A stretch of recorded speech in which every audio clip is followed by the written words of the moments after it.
you're the kind of person who feels like they need therapy, you need someone to talk to make me feel better. Do you know what you are? You're useless. Because in the harshest realities of this cold world, there are people in Syria whose entire families have been blown to fuck with a bomb from the sky, who are still getting up every day, making fucking bread and selling it on the streets so they have enough money to buy a new pair of sandals sometime next year.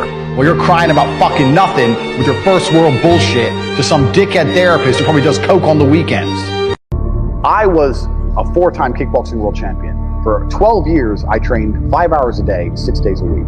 And I was motivated to train probably about 25% of the time. The rest of the time I went because I am disciplined. You don't feel like going through that shit on a Wednesday morning when you wake up, but you have to do it because you're disciplined. You're either a disciplined individual or you are not a disciplined individual. There's a difference between want and want. And I say this all the time. People say to me, I want to be rich. And I say, okay, well, I want to be able to ice skate.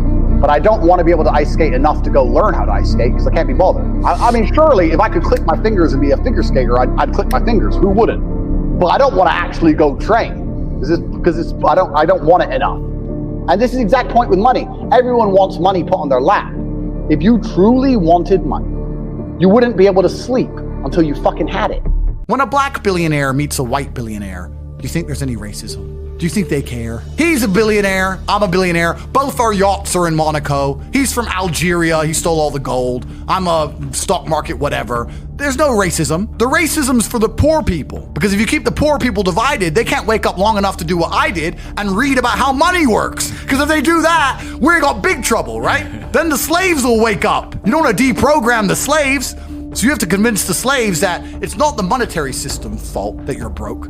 It's not the monetary system's fault that you continue to work for a set number of dollars and the price of houses just keep going up and up and up. It's not the monetary system's fault. It's the white man's fault, or the black man's fault, or the Asian people's fault. Someone else's fault. I think all this stuff, feminism, racism, all these things, I think they're all control mechanisms. They have to keep the poor people fighting amongst each other, because if the poor people all unite, then it's much harder to control us.